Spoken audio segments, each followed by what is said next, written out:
Thank you, Vikki. Thank you, Andy, for the invitation to come today. And thank you, everyone, in advance for trusting about 20 minutes of your time to a poet, which, frankly, is more than most listeners of poetry actually manage. So you're already doing very well. As Andy said, I work 4 days a week for a strategic brand consultancy called Brand High, based in King's Cross. And my job title there, rather gloriously, is Head of Verbal Identity, which is a very gussied up way of saying I am the writer in the building, but I haven't made them change it yet. And that's 4 days, and the other 3 days I am a poet. And I say that unapologetically and without any particular cringe, because that is what I am now. And most of what I'll tell you about and talk about draws on that life that I've sort of discovered and become as a poet. But hopefully there will be some bits that apply to your writing, copywriting in general as well. Again, you'll have to forgive me because there is no straightforward argument or narrative here, but rather a series of thoughts or vignettes, primarily around poetry, performing it, writing it, and that overlap. These may hang together, these may not. So it's probably better just to think of this talk as an extended poem, basically, a very wordy one. I also have a very bad habit of giving things strange and slightly bizarre grand titles, and so these are studied through this as well.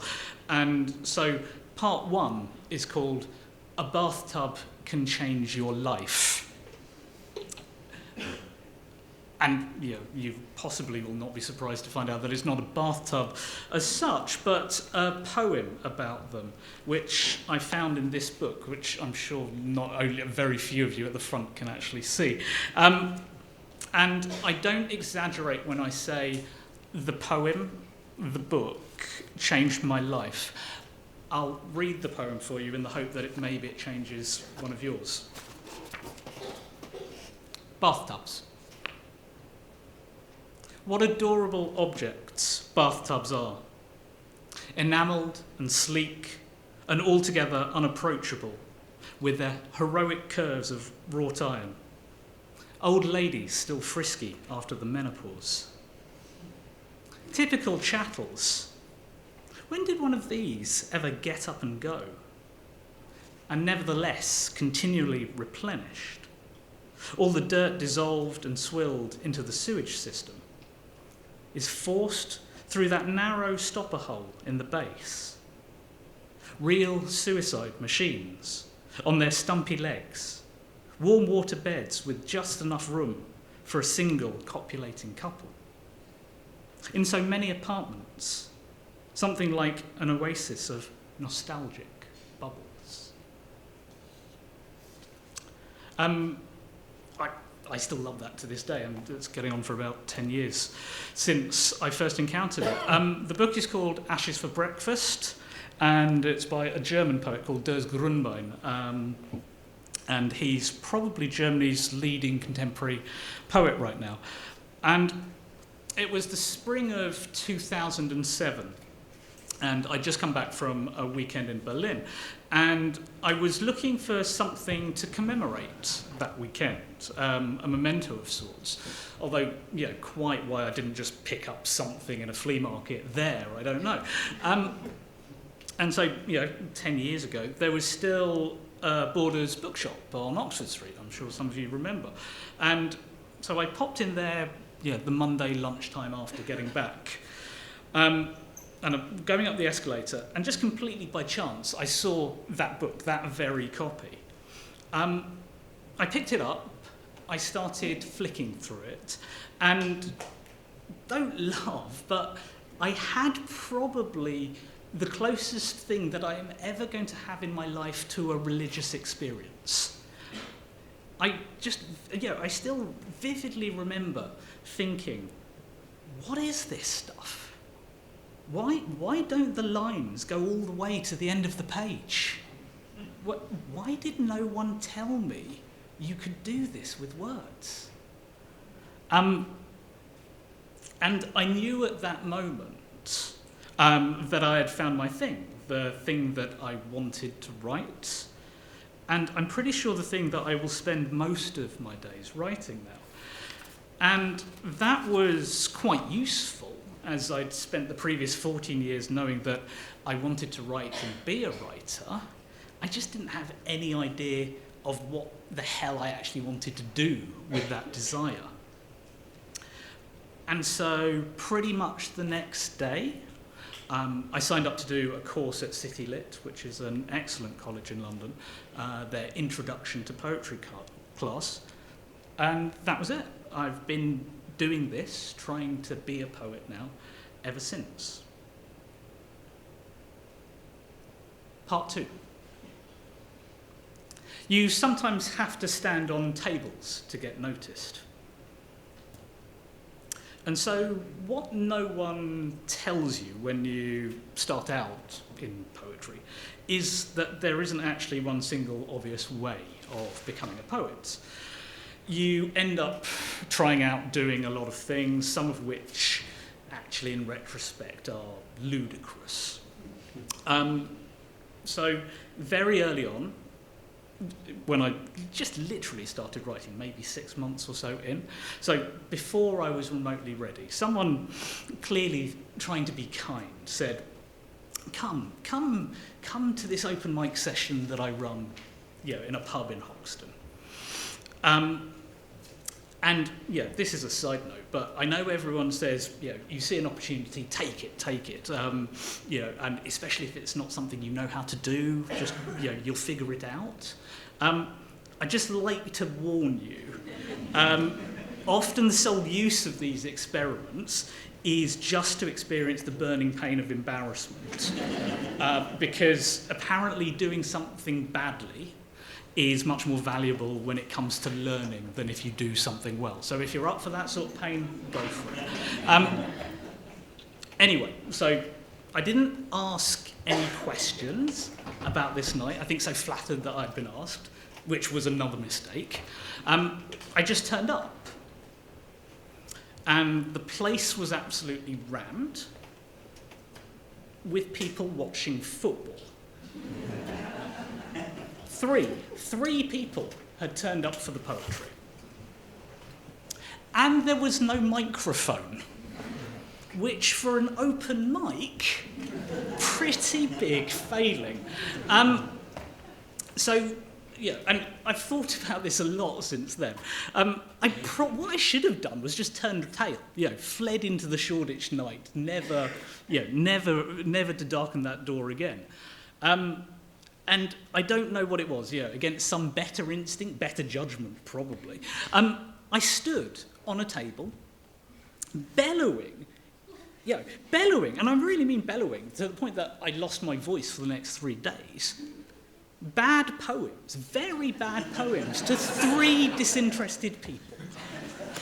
Disinterested, bemused. And this was, as it turned out, an early sort of foretaste, a taste of one of the secrets about doing poetry that no one tells you until later, which is that you often have to win your readers over one by one. I just didn't realise that was going to literally be the case. Okay, part 3. You start more poems than you ever finish. So this is a bit of a sort of insight into how I write. And, that's okay, this endless starting. Because more than anything, poetry is a game of persistence. And you have to do a lot of waiting for the poems to arrive. So another plug in the book. There is a poem called These Things Boys Do. And that took about a year. From the moment that I had the idea for a poem, I was attending a seminar at Somerset House, hosted by the writer Catherine Angel, and I knew from just sitting in that room, okay, this experience of being in this room and some of what people are saying right now is going to make its way into a poem. But it took a year. It took a year because it just wouldn't arrive. And it literally was, Jane, my editor, saying, the book's got to go. Where is this poem? That finally actually forced it out. And in talking to my poetic peers, apparently a year makes me a bloody quick poet. Apparently. People are like, wow, okay, you did that in a year? Crikey, you're fast. The point is that you have to hold your nerve and trust your instinct that something will turn up, because it normally does. You have to wait on submissions too, hearing about whether you've had any joy in persuading magazines to take your work. And the only certainty here is that you will be rejected often, and have the pleasure of waiting a long time to find out. 6 months is not uncommon, a year is not uncommon, to see whether anyone actually likes your work. And all of this is doubly frustrating because poetry is the only art form where you can have a complete finished piece in less than 30 minutes. Frank O'Hara, who I'm sure nearly all of you will have heard of, he's an absolute poetic touchstone for me. I've pretty much ripped him off entirely for the book. And it was his meditations in an emergency that was featured in Mad Men, I think at the beginning of season 2. An absolute pillar of the New York School of Poets.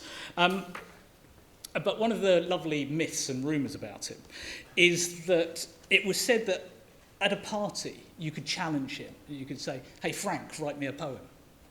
And he'd disappear off to the bathroom or wherever. And about 20 minutes later emerge triumphantly with this piece of paper and this flawless finished piece that then went straight into the New Yorker the next day. And there's something really pleasing about this idea that you can create something that lasts in culture, just like that. Now, he treated it as a bit of a party trick, and O'Hara's a genius, and so we can't all be like that. But Clive James, another one of my writing heroes, poetic heroes, he said there's no greater pleasure than sitting down in a cafe with a coffee, knowing that even before you have finished your drink, you could have written something that the world will still be reading 500 years later. And that's just an incredible sort of thing when you think about it. And so to continue to enjoy writing poems, you have to cultivate something I have rather boldly decided to call patient impatience. And I've put that in inverted commas round in my script, so, feel free to claim that and credit me. You have to be open to the image, the phrase, the conceit of the poem arriving at any moment. And yet you have to not feel or be panicked when nothing is coming, which can be quite often. That isn't claiming then, or me advocating being passive or doing nothing.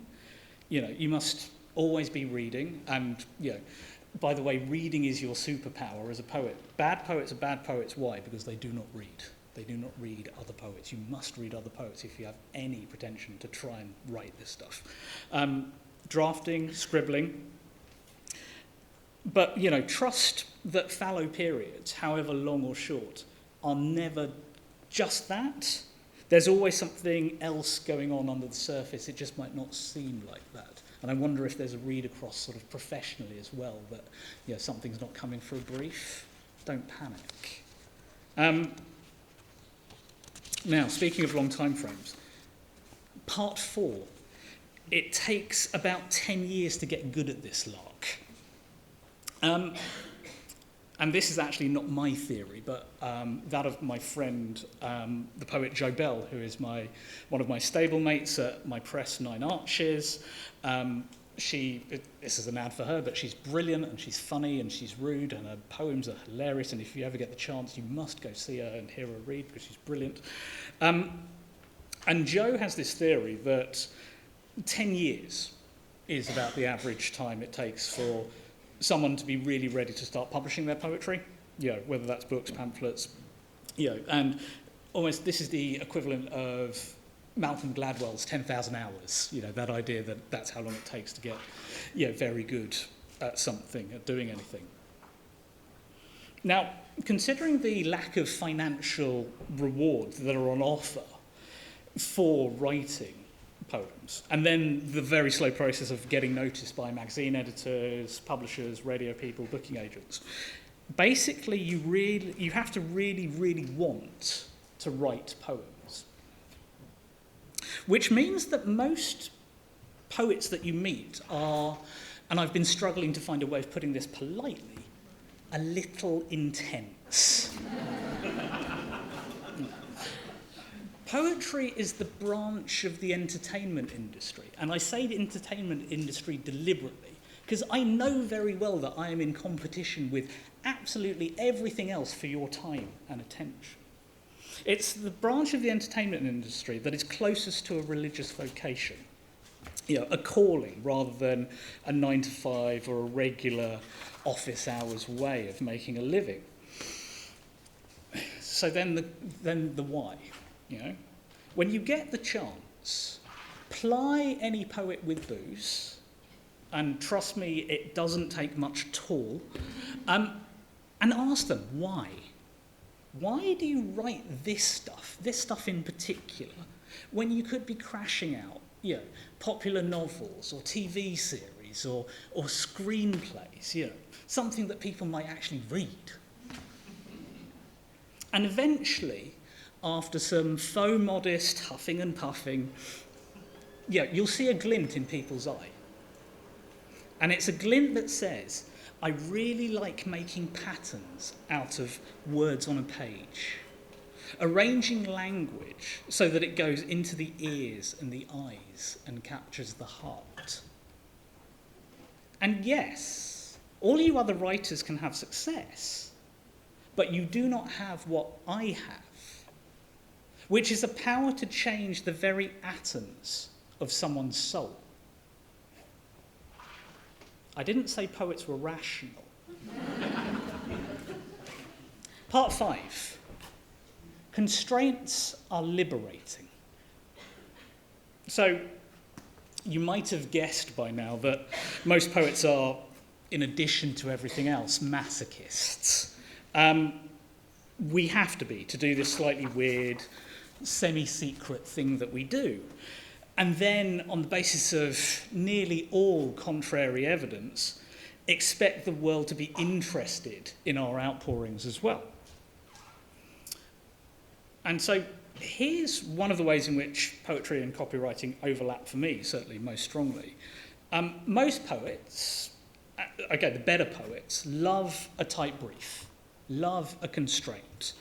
And when I teach at the poetry school in London, the thing I tell my students, and without fail this always makes their faces fall, is you have to learn to write within the forms first, whether that's sonnets, sestinas, triolets, whatever. You have to learn to write within the rules, because that's the only way that you learn how then to break them. And when you do break them, because you must break them as well, you will do so with a style and a flourish that you will not otherwise achieve. Obey and then disobey. Obey, then disobey. And, as in so many other things, someone else has said this better first. In this case, the Irish poet Paul Muldoon. And he said, "Form is a straitjacket in the way that a straitjacket was a straitjacket to Houdini." Which is just wonderful, isn't it? Okay, part 6. The 17th draft may be a charm, but probably isn't. I know in a room filled with such storied and excellent writers, you are all incredible. You will all draft your words meticulously with care and precision. You all know that nothing is ever perfect first time. But, there really is such a thing as overdrafting. You can worry at and rewrite a thing so much, you can effectively kill it. Or at least the energy that it needs to animate itself, to live in the ear of the reader and the listener. Or, I think worse, and this is one of the things you see with bad poems, what gets lost or what gets forgotten is the impulse that caused the writer to want to write the thing in the first place. The spark is gone. It's gone missing, adrift, in the 27th version. And it's a hard thing to spot, I grant you, but you do have to learn to look for it. And so what I'm trying to say in a very windy, roundabout sort of way is keep tinkering, yes. Keep tuning your words, because that is part of your craft, of course. But part of your craft also has to be knowing when to stop and knowing when to put down the pen. And I do genuinely think that's not said enough. And, I don't want to disagree with what Glenn and Peter said this morning, but, for me, honestly, the best writers are often quite lazy. Yeah, and that's actually the secret of their success. Or, maybe that's just me and I'm projecting, in the hope of agreement. I'm wrapping up here, and I'm aware that stomachs are probably grumbling for lunch. So, the final part 7. Copywriting is the unacknowledged patron of modern contemporary poetry. And by that, I don't just mean agencies bringing in poets to write rhymes for brands. I mean, I have done so, of course, very happily. Probably my favourite example was a few years ago now, but I had to give voice to an apple for a radio ad. And it wasn't just an apple, it was an apple that had to rhyme and write a sonnet. What do you do?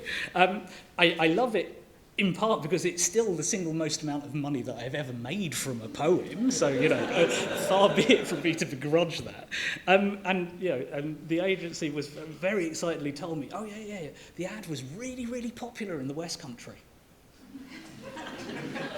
Brilliant, And, another ad for me, and agency people, clients here today, of course I am available for you and your brands, just come see me later. But genuinely, I can't quite yet imagine giving up my day job at Brand Pie. Not anytime soon, at least. Not just because I can't afford to, and I'll be candid with you here, no one ever lives off the money they earn from publishing poems, or even more rarely winning competitions and awards. Poetry is the ultimate /career. We are poets/lecturers, poets/teachers, poets/civil servants, and yes, poets/copywriters. But also because I think the poetry does make me a better copywriter. Because it gives me something that feeds back into client work. A desire to take a few more risks, a greater ability to weigh up what I'm writing better, perhaps. Bravery, I would even venture, in choosing to use more outlandish verbs. And that's another side note here. In poetry, at least, using rare or unusual verbs is the quickest way to look like a genius. And I know you prose wallers are out there are probably wincing. There's nothing wrong with said. Vary that up, man. Changing your verb box is just incredible for making you look wow. all that said, not every client appreciates having a poet write for them.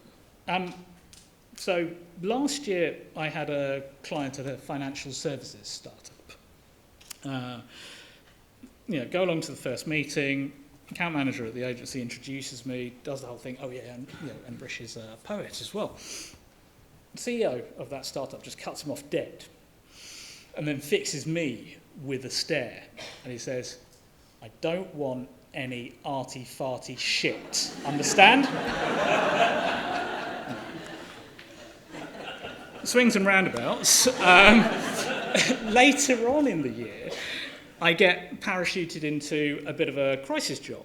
Large European conglomerate, going through a merger.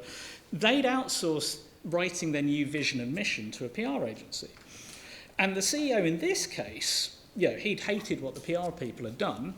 And so I got a call on the Sunday, "Can you be in Paris tomorrow?" Fine, okay. Jump on the Eurostar. I walk into the office, and before I even get a chance to say hello, before even sitting down, the CEO fixes me again, and he says, "I hear you're a poet. Finally, a proper writer." At this point, fuck, pressure. Now, I tell you this, yes, to aggrandise myself, clearly, but also to reassure you that you can smuggle the poetic, the artful, the magical into even your most workaday copy. It's a struggle, absolutely, but it's possible.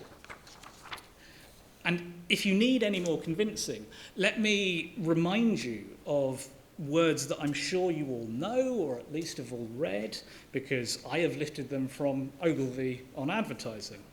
So, again, thank you. The Sainted David quotes William Maynard as saying, "Most good copywriters fall into two categories, poets and killers. Poets see an ad as an end, killers as a means to an end." And then, genius that he is, Ogilvy adds, "If you are both killer and poet, you get rich." Now, it's very tempting for me to leave, let him have that last word, but I'm not going to. Forgive me, David. I'm going to leave you with a poem of mine that he inspired, which is in the book. It's a tribute of sorts. Thank you for listening. I hope it's been as fun for you as it has been for me. The poem is called "Making a Cheese Soufflé Rise." David Ogilvy is swashbuckling opposite me, wreathed in the blue smoke of his success. His expression says, "Do not think that advertising is not a job for you, that you are too proud to sell. I burnt my hands in kitchens in Paris, France. And sir, I can tell you these acts of persuasion you undertake are nothing compared to making a cheese soufflé rise under the gaze of an elite brigade you can never join. And once you are done examining your navel, remember that this is a noble calling, alerting the world, waking it up, a poster campaign for life. You are the messenger of a good thing, whatever your Frankfurt school says, a thing called progress, a worthy thing for any man who calls himself a man. Now then, go, rise, work." Thank you.